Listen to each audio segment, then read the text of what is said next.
नारद संचार आर्थिक समाचार के इस ताजा अंक में हमारे दर्शकों का एक बार फिर से स्वागत है। आज जब इस वीडियो को हम रिकॉर्ड कर रहे हैं 23 जून 2023 है। इस समय देश की राजनीति में आगामी चुनाव को लेकर माहौल गर्मा रहा है। इस साल के आखिर में मध्य प्रदेश, राजस्थान और छत्तीसगढ़ जैसे कई प्रमुख राज्यों में विधानसभा के चुनाव है, तो अगले साल अप्रैल और मई में आम चुनाव होने हैं। सभी विपक्षी दल प्रधानमंत्री नरेंद्र मोदी को आगामी चुनाव में हराने के लिए भारतीय जनता पार्टी के खिलाफ एक सशक्त गठबंधन बनाने की कोशिश में लगे हैं। और आज 23 जून को पटना में कांग्रेस, राष्ट्रीय जनता दल सपा और तृणमूल सहित करीब 15 विपक्षी पार्टियों ने अपनी बैठक की है और आगे की रणनीति पर बातचीत की है। फिलहाल विपक्षी दल तो अपनी तैयारी में लगे हैं, लेकिन जो केंद्र सरकार है, केंद्र की नरेंद्र मोदी सरकार है, उसका पूरा ध्यान महंगाई को काबू करने में लगा है। सरकार महंगाई को लेकर किसी भी तरह का जोखिम उठाने के पक्ष में नहीं दिखती है। जब महंगाई की बात आती है तो जो महंगाई के ताजा आंकड़े हैं उसकी हम बात करते हैं। कंज्यूमर प्राइस इंडेक्स CPI, उपभोक्ता मूल्य सूचकांक के जो मई 2023 के ताजा आंकड़े हैं उसके हिसाब से महंगाई का आंकड़ा 4.25% पर आ गया है। यानी मई महीने में महंगाई का आंकड़ा पिछले 25 महीनों में सबसे कम 4.25% पर आ गया है। इससे पिछले महीने अप्रैल में ये 4.70%, उससे पिछले महीने मार्च में 5.66% था। और एक साल पहले की अगर हम बात करें तो मई 2022 में कंज्यूमर प्राइस इंडेक्स पर आधारित इन्फ्लेशन का जो आंकड़ा था वो 7.04%, अप्रैल 2022 में 7.79%, यानी 7.8% से घटकर अब अप्रैल में ये 4.25% पर आ गया था। यानी करीब आधा हो गया, आधे से भी आधा हो गया करीब। और रिजर्व बैंक के लिए भी संतोष की बात है, सरकार के लिए भी संतोष की बात है। लेकिन फिर भी सरकार महंगाई को लेकर लगातार सतर्क बनी हुई है, क्योंकि अगर हम इसका बारीकी में जाएं इसके तो मई 2022 के मुकाबले मई 2023 में जो कंज्यूमर प्राइस इंडेक्स के अलग अलग ग्रुप हैं, अलग अलग ग्रुप, छोटे छोटे समूह जो होते हैं, सबको मिला के फिर पूरा इंडेक्स बनता है। तो उस समूह में अनाज और उसके जो उत्पाद हैं उनकी महंगाई पिछले एक साल में मई टू मई 12.65% बढ़ी है। दलहन और उसके जो प्रोडक्ट हैं उनके दाम 6.56% बढ़े हैं।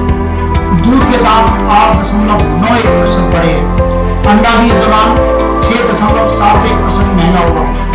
मसालों के दाम सबसे ज्यादा 17.90% बढ़े हैं। यानी पिछले एक साल के मुकाबले अलग अलग ग्रुप की अगर हम बात करें तो इनमें ज्यादा दाम बढ़े। हालांकि हो सकता है अब इनके दाम इतनी तेजी से ना बढ़ रहे हो, लेकिन एक साल में इतने वृद्धि हुई है। वहीं इस दौरान जो खाद्य तेलों का ग्रुप है उसमें 16% गिरावट आई है, यानी सस्ता हुआ है 16% खाद्य तेलों के दाम। आपको पता है कि पिछले साल खाद्य तेल काफी महंगे हुए थे, तो अब उनमें 16% कमी आई है। सब्जियां जो कि इसमें शामिल है उनके दाम भी 8.18% तक घटे हैं। ये आंकड़े जो है भारत सरकार के सांख्यिकी एवं कार्यक्रम क्रियान्वयन मंत्रालय का राष्ट्रीय सांख्यिकी कार्यालय NSO जिसको कहते हैं वो जारी करता है। उसके तमाम फील्ड ऑफिस हैं, तमाम जगह से जानकारी लेता है, मंडियों से जानकारी लेता है, कहाँ कितने दाम, उसके बेस पर इस इंडेक्स को तैयार किया जाता है। अगर हम राज्यों की बात करें तो राज्यों में क्या स्थिति है मई टू मई 2022 और मई 2023 में जो महंगाई के आंकड़े हैं वो राज्य में क्या है। बिहार में अगर बात करें तो मई 2023 में जो इन्फ्लेशन है एक साल पहले के मुकाबले 6% बढ़ा है। हरियाणा में 6.04%, दिल्ली में 1.53%, यानी सबसे कम। उत्तर प्रदेश में 5.21%, उत्तराखंड में 5.75%, राजस्थान में 4.71%, उड़ीसा में 2.96%, मध्य प्रदेश में 2.48%, और सारे राज्यों का जो औसत है, जो पूरा आंकड़ा है वो है ऑल इंडिया 4.25% मई का जो महंगाई का आंकड़ा है। थोक महंगाई की अगर बात करें तो मई 2023 में थोक मुद्रास्फीति में 3.48% की गिरावट आई है, शून्य से नीचे आ गया है। अप्रैल में ये 0.92%, यानी 0 से 1% नीचे था। और मार्च 2023 में 1.41% बढ़ा था, ऊंचा था। तो 1.41% मार्च में, फिर 0.92% अप्रैल में, फिर मई में 3.48% नीचे आ गया, नेगेटिव।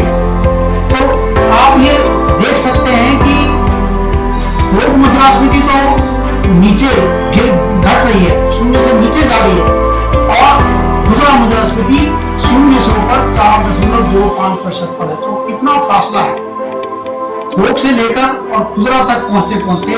थोक मंडियों से जब खुदरा का जो ग्राहक है उस तक चीज पहुंचती है तो उसमें कितना वैल्यू एडिशन होता है, या कितना उसमें कितने हाथों से गुजरता है, कितना मार्जिन उसमें बढ़ता रहता है। तो उसकी वजह से महंगाई कहां से कहां पहुंच जाती है।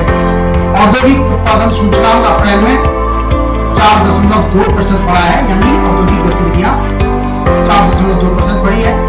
अप्रैल से मार्च 21-22 में पूरे साल में इनमें 11.4% वृद्धि हुई थी।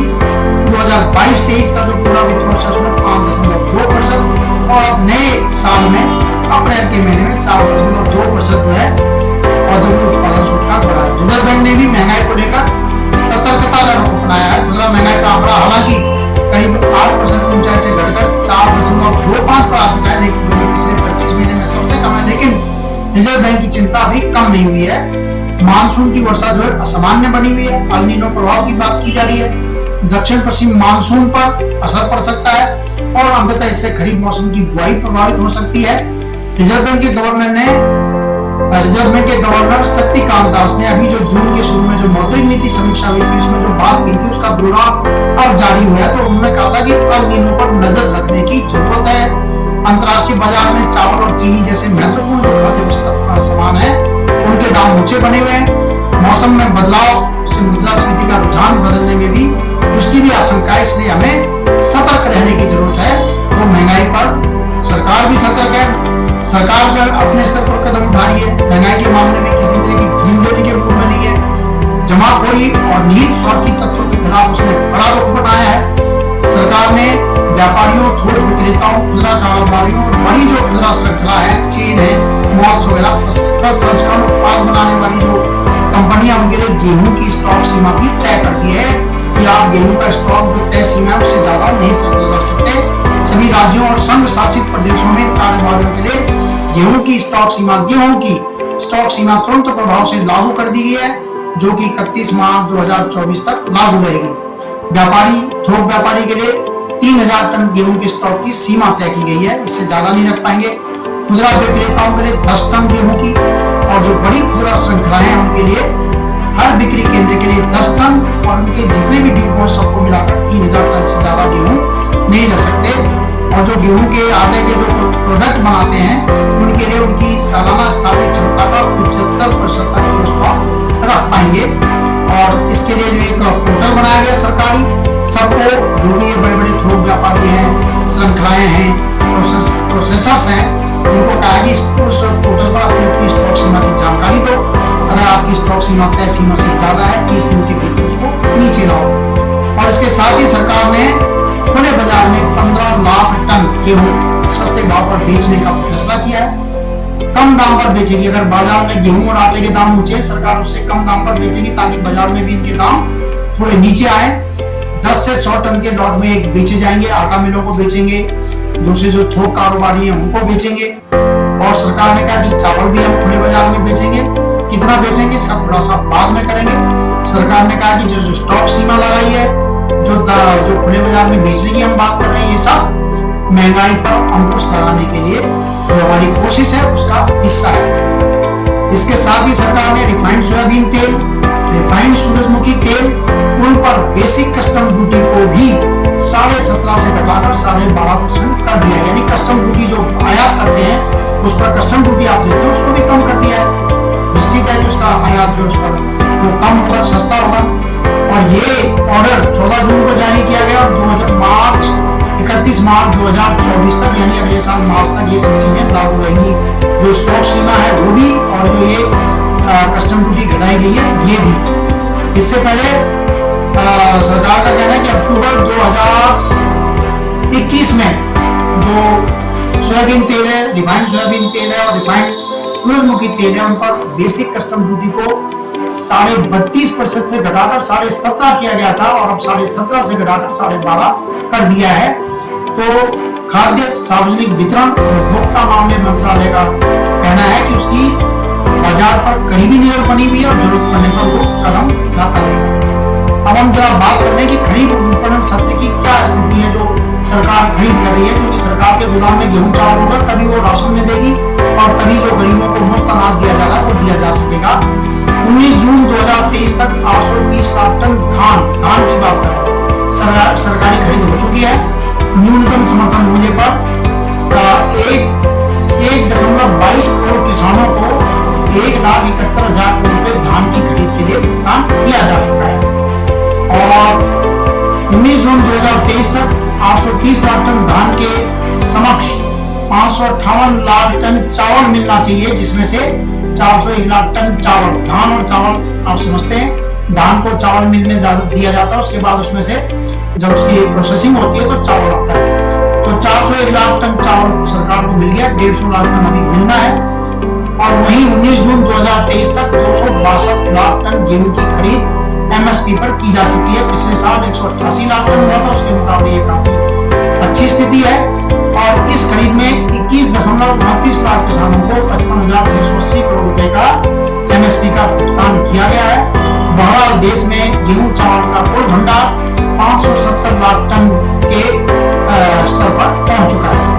और अंत में हम बात करेंगे खादी ग्राम उद्योग के रिकॉर्ड कारोबार की। खादी ग्राम उद्योग आप जानते हैं कि खादी के कपड़े हैं, खादी कई तरह के उत्पाद बनाता है, शहद बनाता है।